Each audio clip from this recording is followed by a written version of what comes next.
चलिए सुनते हैं आज एक नई कहानी। लोग कहते हैं कि इंसान को सबसे दोस्ती रखना चाहिए, किसी को अपना दुश्मन नहीं बनाना चाहिए। दुश्मनी किसी से की नहीं जाती। कभी कभी लोग आपसे जलकर भी आपके दुश्मन बन जाते हैं। मेरे साथ भी कुछ वैसा ही हुआ। मेरा नाम दिया है और मैं 21 साल की हूँ। मैंने एक नया ऑफिस ज्वाइन किया। मेरे बॉस लगभग 35 साल के हैं और उनकी शादी भी हो चुकी है। उनकी एडवर्टाइजमेंट की बड़ी कंपनी है। ये ऑफिस नया है और मेरे अलावा और भी 70 से 80 लोगों का स्टाफ है। मेरी इंग्लिश पर कमांड अच्छी है, इस कारण प्रेजेंटेशन और बाकी काम में कोई प्रॉब्लम नहीं होती थी। बॉस का खुद की प्राइवेट ऑफिस था। उन्होंने ही मेरा इंटरव्यू भी लिया था। ऑफिस में मुझे मेरा रोल बताया गया। बॉस हमारे बहुत अच्छे थे, काम करने वालों की कदर करते थे। कुछ ही दिनों में वो मेरे काम से प्रभावित हुए और मुझे नई नई जिम्मेदारियों देने लगे। मैंने भी उन्हें चुनौतियों के रूप में लेते हुए अच्छे से निभाया। जैसा कि मैंने पहले ही कहा था कि अगर आप अपना काम भी अच्छे से करो तब भी लोग आपके दुश्मन बन जाते हैं। लोग जलने लगते हैं। अगर वो आपकी बराबरी नहीं कर सकते तो फिर आपकी बुराई करके आपको परेशान करने की कोशिश करते हैं। मेरे ही नहीं, हर किसी के साथ ऐसा होता है और हर ऑफिस में आपको ऐसे लोग मिल जाएंगे। ऑफिस जब मैंने ज्वाइन किया था तभी सैलरी को लेकर बात हुई थी। तब बॉस ने कहा था कि अगर आपका काम अच्छा लगा तो 6 महीने के बाद आपकी सैलरी बढ़ा दी जाएगी। बॉस मेरे काम से प्रभावित हुए और जैसा कि बात हुई थी मेरी सैलरी को बढ़ा दिया गया। अब यह बात हमारे ऑफिस के अकाउंटेंट से होते हुए ऑफिस के सारे स्टाफ तक पहुंच गई थी।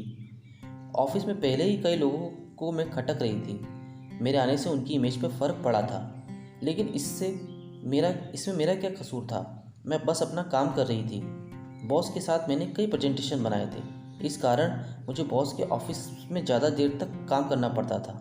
मेरी सैलरी बढ़ते ही कई लोग जो अपना काम तो ठीक से नहीं कर रहे पाते थे, इसलिए उन्होंने मेरी काबिलियत और मुझे नीचे दिखाना शुरू कर दिया। वो ऐसे लोग हैं जिनके घर में उनकी बहन और बेटी होती है, लेकिन फिर भी वो दूसरों पर कीचड़ उछालते हैं। मेरा नाम मेरे बॉस के साथ जोड़ा जाने लगा और सैलरी बढ़ना भी उसी से जोड़ दिया गया।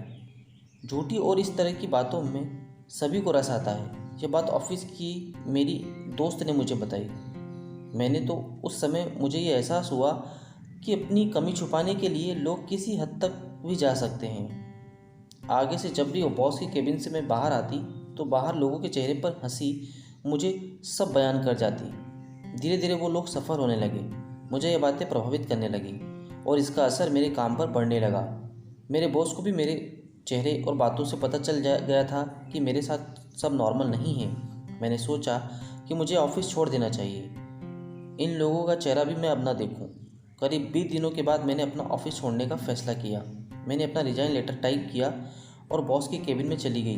बॉस को मैंने रिज़ाइन लेटर दिया और कहा कि सर मैं जॉब छोड़ रही हूँ। बॉस को जैसे शौक लगा। उन्होंने पूछा क्यों, क्या हुआ, और कहीं जॉब मिल गई है? मैंने कहा नहीं, अभी घर पर ही कुछ दिन रहूँगी। बॉस को यह सुनकर अजीब लगा। उन्होंने कहा मैं पिछले कुछ दिनों से देख रहा हूँ कि तुम्हारे काम पर असर हुआ है। क्या हुआ, तुम मुझे बता सकती हो? मैंने बोला कुछ नहीं सर। बॉस थोड़ी देर चुप रहे, फिर उठकर मेरे पास आए और कहा कि देखो, अगर तुम्हारी पर्सनल लाइफ में भी कुछ प्रॉब्लम है तो तुम मुझे बता सकती हो, अगर तुम चाहो तो। तुम अभी छोटी हो, लाइफ में बहुत बातें हैं जो किसी को बताने पर सॉल्व हो जाती है। वो बोले बॉस नहीं तो अपना बड़ा भाई समझकर मुझे बता दो। उन्होंने जब यह कहा तो मेरी आंखों से आंसू आ गए। मैंने उनको ऑफिस में चलने वाली बातों के बारे में बताया। सारी बातें सुनकर उन्होंने कहा तो तुम भागना चाहती हो, वो भी झूठ की वजह से। बॉस ने कहा कि कौन है, मुझे बताओ, अभी बताओ। हमारे ऑफिस में किसी भी तरह का हरास स्वीकार नहीं किया जाता है, मुझे बताओ। मैंने कहा ऐसे मुझे किसी ने डायरेक्ट नहीं कहा। उन्होंने कहा कि जाओ, लेकिन मैं इतना गारंटी से कह सकता हूँ कि जहाँ भी तुम जॉब करोगी वहाँ भी ऐसे लोग होंगे। ऐसे लोग हर जगह मिलेंगे। ऐसा ही होता है। पहले लोग तुम्हारी बराबरी करने की कोशिश करते हैं, फिर जब वो नहीं कर पाते तो वो बुराई करते हैं। फिर भी अगर तुम्हें फ़र्क नहीं पड़े और तुम अपना काम करती रहो तो वो हार कर चुप हो जाते हैं। तुम्हें अभी भी नौकरी छोड़ना है तो तुम जा सकती हो, लेकिन जब तक तुम कमज़ोर और भागोगी, लोग तुम्हें भगाते रहेंगे। उनकी बातों में से मुझे एक नई शक्ति आई और मैंने अपना फ़ैसला बदल दिया। मैं अभी भी उसी ऑफिस में हूँ, लेकिन कई को छोड़ के जाना पड़ा।